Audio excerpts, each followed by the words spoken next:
Welcome to Act 3, everyone, with Shep Messing. I'm Jason, the producer. Let's get right to it. Greg sent this video from Mexico following the game on Wednesday.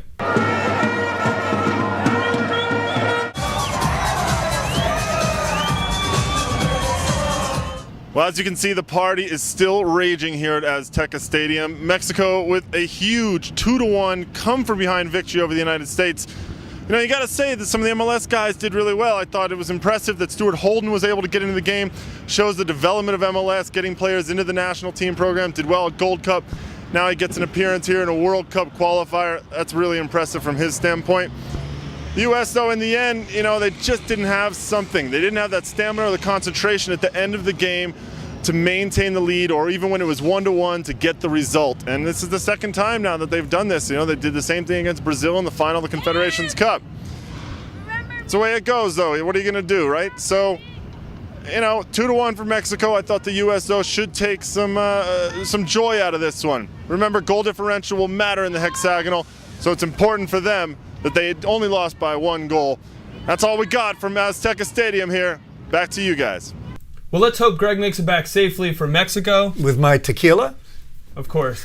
We announced on our pregame show from the All-Star game last week that we'd start the ExtraTime Cup this week. We actually got a little antsy last week, and we started it last week. I announced our picks on Twitter, Jason ET Producer, if you want to follow.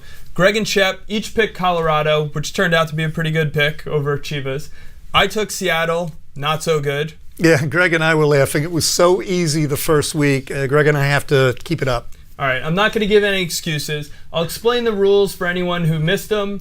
2 points, you get to pick whatever game you want. You get it right, 2 points. If you get the result right, the score exactly right, you get a bonus point. So right now the scoreboard currently looks like this.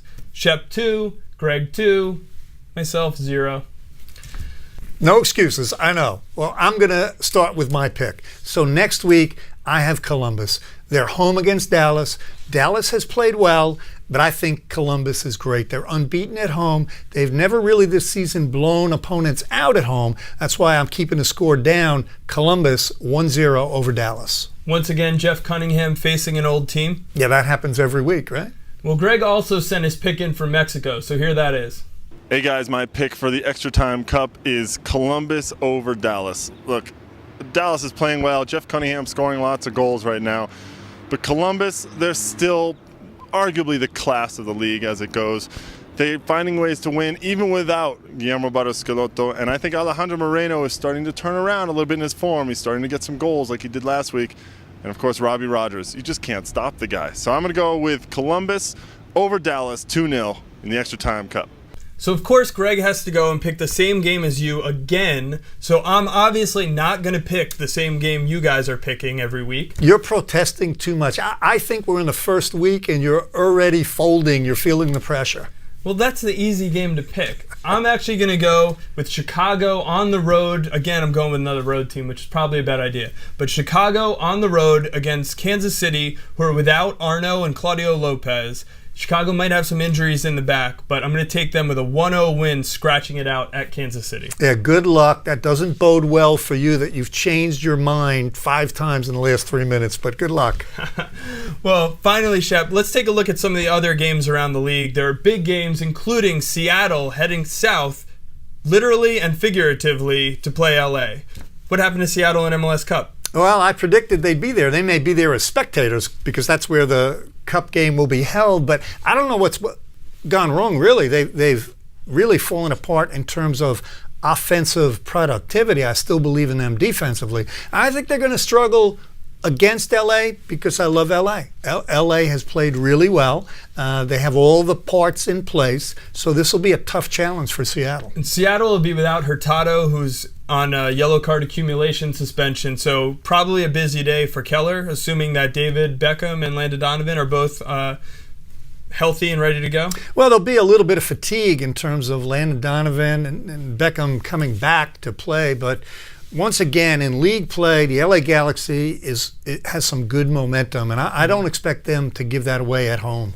The other big matchup out west is Houston traveling to Salt Lake. And Shep, this game really seems like it's lining up for Salt Lake. Houston has a bunch of key players going to Mexico, coming back on a short week. They played Sunday. The altitude of Salt Lake City, You thinking easy Salt Lake win here? Why didn't you pick that for your pick of the week then?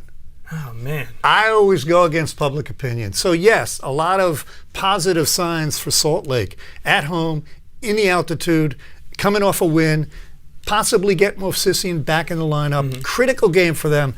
I go against public opinion. I just think Houston and Dominic Kinnear will figure out a way to get the result. Yes, they have Ricardo Clark and Brian Ching and Stuart Holden coming back from the midweek game in Mexico, but Houston, too good a team. This, though, for me, now it gets real exciting. These are critical games now in the playoff run. Yeah, speaking of the playoff run, if Salt Lake does win this game, depending on other results, they could get into the last playoff spots. It's a little early for it, but really this is the playoff stretch. Yeah, I think we play all year for these games. These games, the intensity is magnified because you're fighting and you're scratching to get in the playoffs.